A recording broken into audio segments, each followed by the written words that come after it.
सम्पूर्णमा नमस्कार। आज मिति 2081 11 महिना 5 गते झापा सुरुङ्गा घर भइहाले काठमाडौँ बस्नुहुने कोपिला राईज्यू, मनिला राईज्यू, प्रहलाद राईज्यू र बलबहादुर मगरज्यूबाट स्वर्गीय श्यामकुमार राईज्यूको पुण्यतिथिको सम्झनामा यस हिमालय वृद्धाश्रममा आश्रित बुबाआमाहरूलाई बिहानको यो मिठो भोजन सेवा गराउनु भएकोमा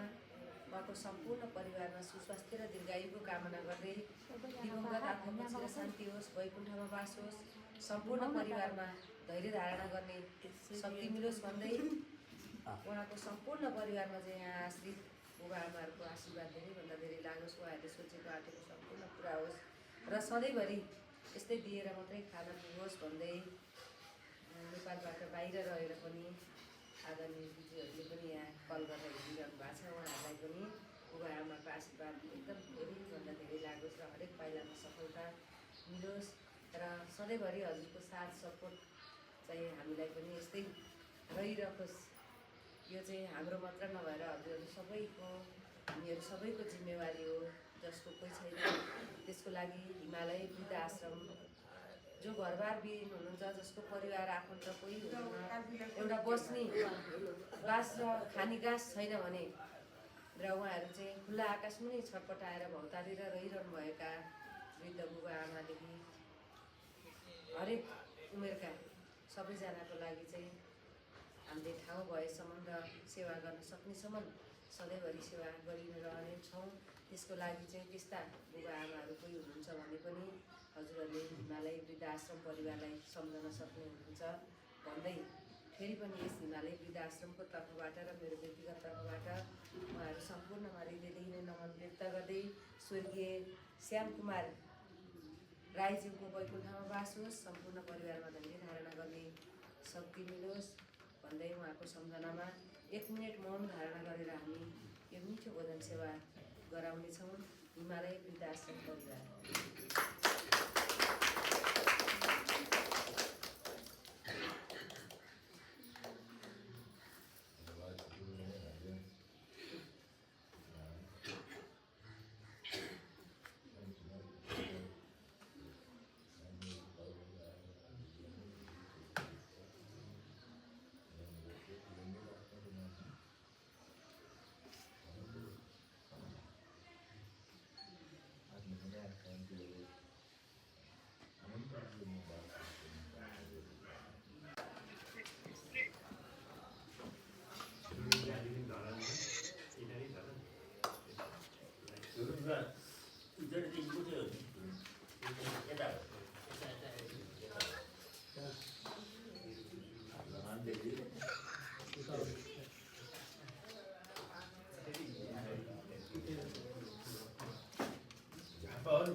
अनि साथी होइन